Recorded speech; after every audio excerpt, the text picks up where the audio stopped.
तांगे वाले का 17 साल का वो अनपढ़ बेटा जिसने इलाहाबाद में पहला कत्ल किया, डॉन चांद बाबा को सड़क पर भून दिया और 5 बार विधायक बनकर पार्लियामेंट तक जा पहुंचा। 100 से ज्यादा मुकदमे, 1100 करोड़ का साम्राज्य और राजू पाल से लेकर उमेश पाल तक सरेआम कत्लेआम। 4 दशकों तक जिस अतीक अहमद के नाम से पूरा पूर्वांचल थर-थर कांपता था, पर इलाहाबाद से लेकर मुंबई तक उसका अंत 15 अप्रैल रात को मीडिया के कैमरे के सामने महज 36 सेकंड में कैसे हो गया। आइए जानते हैं अतीक के जुर्म, सियासत और सल्तनत के खत्म होने की पूरी इनसाइड स्टोरी।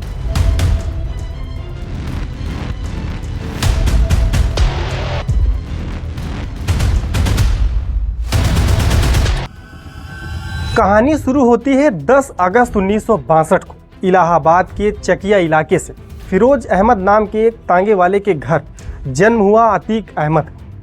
पढ़ाई में मन न लगने के कारण वह 10वीं में फेल होकर स्कूल छोड़ बैठा। उस दौर में इलाहाबाद रेलवे स्टेशन पर करोड़ों के रेलवे स्क्रैप यानी कबाड़ का काला कारोबार चलता था।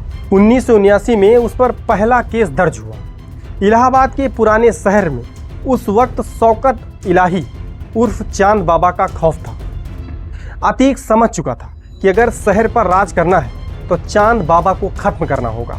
उसने लोकल बदमाशों और पहलवानों को जोड़कर अपना गैंग बनाना शुरू किया।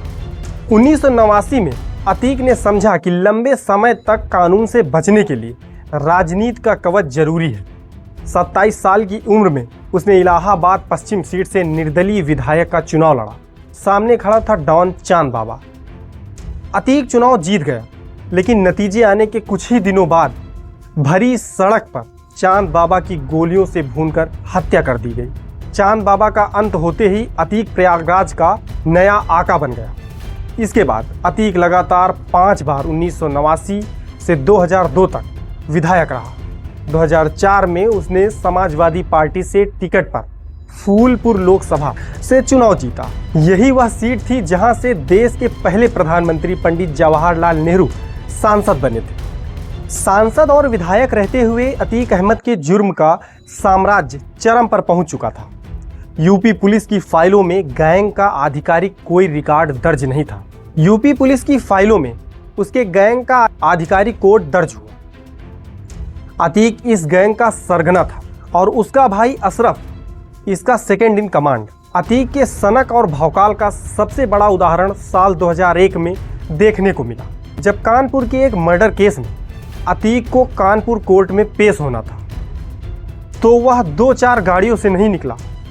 इलाहाबाद से कानपुर हाईवे तक अतीक के पीछे लगभग 1500 से ज़्यादा गाड़ियाँ जब निगोहा टोल प्लाजा से निकलती हैं तो एक के बाद एक ही रफ्तार में गाड़ियाँ निकलती हैं। ना कोई टोल टैक्स, ना कोई रोकने वाला, और सारी गाड़ियाँ देखते ही देखते चंद मिनटों में पार कर गए। लोग सिर्फ देखते ही रह गए। खुली जिप्सियों और गाड़ियों में हथियार बंद शूटर तैनात थे। इलाहाबाद से कानपुर तक का पूरा हाईवे जाम हो गया और कानपुर कोर्ट परिसर किसी पुलिस छावनी से ज्यादा माफिया का अड्डा नजर आने लगा। यह पुलिस और कानून को अपनी सीधी ताकत दिखाने का अतीक का एक अलग ही तरीका था। प्रयागराज में बनने वाले हर बड़े प्रोजेक्ट से अतीक टैक्स यानी रंगदारी वसूली जाती थी। जिस जमीन पर उसके गुर्गे लाल झंडा गाड़ देते, उसका मालिक डर के मारे औने पौने दामों में जमीन अतीक के कारोबारियों के नाम कर देता था। चकिया में अतीक का दफ्तर एक समानांतर अदालत बन चुका था, जहां फैसले पुलिस नहीं खुद अतीक अहमद लेता था। 2004 में अतीक के सांसद बनने के बाद उसकी खाली हुई विधानसभा सीट पर उपचुनाव हुआ। अतीक ने अपने भाई अशरफ को खड़ा किया, लेकिन बसपा के एक युवा नेता राजू पाल ने अशरफ को हरा दिया। अतीक ने अपने 15 साल के अभेद्य किले में यह हार बर्दाश्त नहीं कर सका। 25 जनवरी 2005 दिन दहाड़े सुलेम सराय इलाके में राजू पाल की गाड़ी को घेरकर AK-47 और पिस्टल से गोलियों की बौछार कर दी गई। अस्पताल ले जाते वक्त भी शूटरों ने दोबारा गोलियां मारी। पोस्टमार्टम में राजू पाल की शरीर में दर्जनों गोलियां निकली। इस कत्ले आम ने प्रदेश को एक बार फिर से हिलाकर रख दिया। लेकिन कहते हैं ना कि समय में बहुत ताकत होती है। समय बदलते देर नहीं लगता। समय आया साल 2017 यूपी में भाजपा की सरकार आई और मुख्यमंत्री पद की कमान योगी आदित्यनाथ को सौंपी गई। मैं आदित्यनाथ योगी ईश्वर की शपथ लेता हूं। 2017 में यूपी में योगी सरकार आने के बाद अतीक पर शिकंजा कसना शुरू हो गया। 2019 में सुप्रीम कोर्ट के आदेश पर उसे गुजरात की साबरमती जेल भेज दिया गया, लेकिन 24 फरवरी 2023 को प्रयागराज में राजू पाल केस के मुख्य गवाह उमेश पाल और उनके 2 सरकारी गनरों की दिन दहाड़े हत्या कर दी गई। सीसीटीवी में अतीक का बेटा असद गोलियां चलाता दिखा। साबरमती और बरेली जेल में बंद अतीक और उसके भाई अशरफ ने इस पूरी मर्डर की साजिश को रची थी। इसके बाद विधानसभा में सीएम योगी आदित्यनाथ ने खुला ऐलान किया,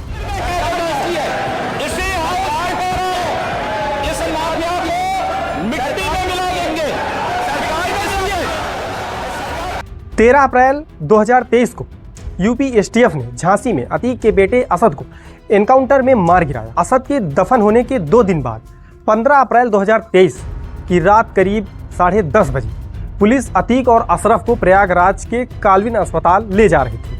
हथकड़ी में बंधे अतीक और अशरफ मीडिया से बात ही कर रहे थे, तभी 3 शूटरों ने लवलेश तिवारी, सनी सिंह और अरुण मौर्य ने मीडिया कर्मी बनकर पॉइंट ब्लैंक रेंज, जिसकी कीमत तकरीबन 10 लाख बताई जाती है, से अतीक के सिर में गोली मारी। महज 36 सेकंड में दोनों भाइयों को 18 से ज्यादा गोलियां लगी और 40 साल के खूनी साम्राज्य का वहीं अंत हो गया।